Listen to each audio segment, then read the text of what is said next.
Good evening. It's Friday, May 7th. I'm going to finish that chalice I threw, the one that was in the video late in the evening yesterday, not the one that turned into a mug earlier. So this is that chalice. Now I have two approaches I want to demonstrate here.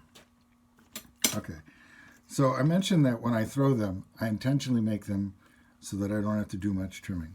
So that version is just, okay, so I've got some marks on the bottom from the pot lifters. So all I have to do is use that great big tool and sort of smooth those out. And then just with the thumb, smooth the corners. Okay. And then I'll dimple it.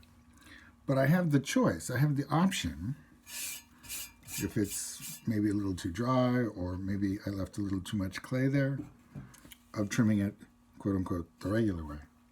So I'm going to demonstrate that. There's also a decorative opportunity with these that I want to take some time to show. So for those of you who trim pots, I don't really think I do it any particular way different from other people.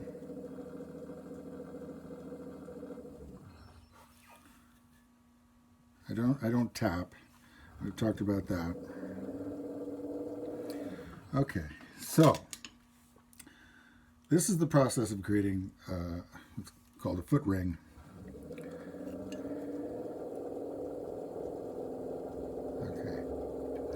So when I start, I want to use the corner because it bites just a little. And when I'm starting off, I need to be a little hesitant about how much clay I grab. If I grab too much, the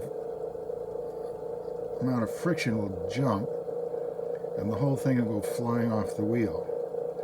So there's this whole process of sort of tiptoeing up to an understanding of how dry your clay is, how grabby it is.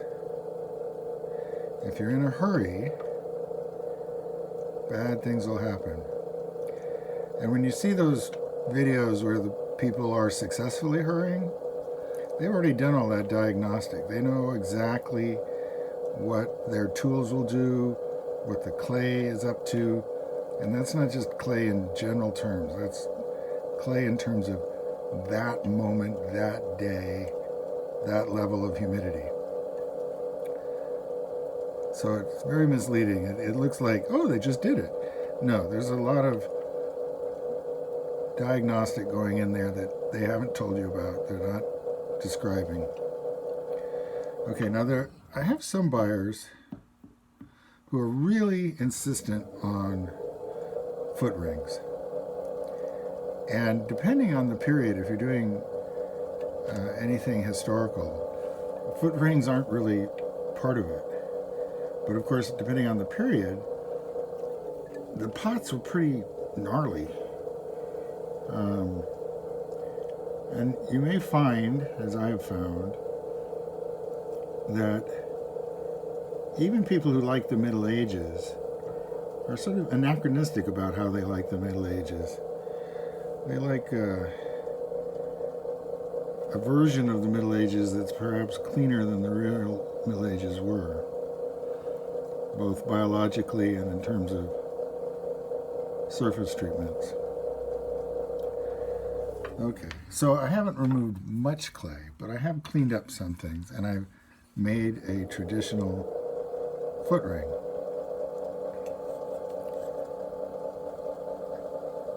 And as I do, I use a wooden rib to quote unquote burnish the surface, to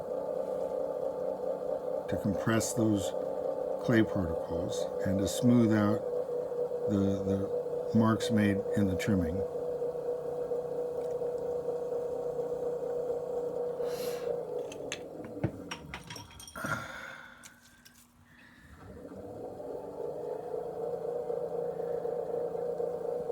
So as you can see, this took a little more time than the other.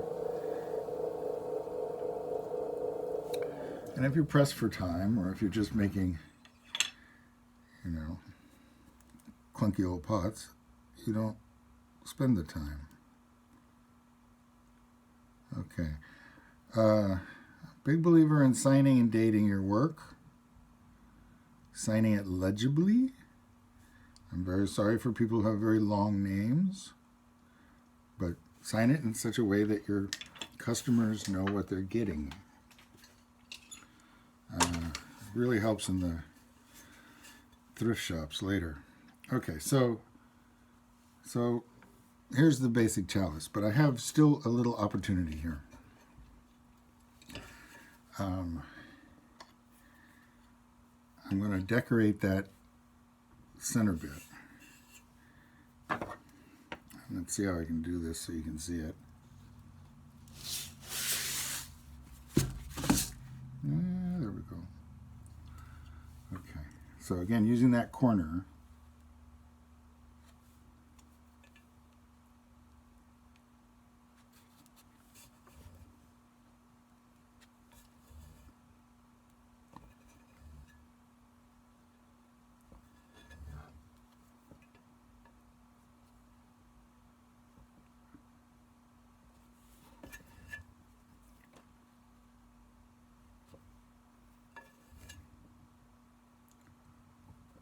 now the initial cut is being really clumsy in this case. That's okay. I can get back into it. Okay, so some of this is, you know, strictly ornamental. Some of it's also helps on a safety level. You're less likely to have it slip out of your hand. But a lot of it is just, you know, is for the tactile quality. There, you know, you may not be one of them, but there are a lot of people who touch their pots, fiddle with them. Okay, so there's the rough cut, and what I'll do, I don't have to show it to everybody, problem, is just use a sponge to clean it up. See? You can see. And that'll also create edges that the glaze will break over better. Anyway, so decorating the chalice, or trimming the chalice. Thank you. Have a good night.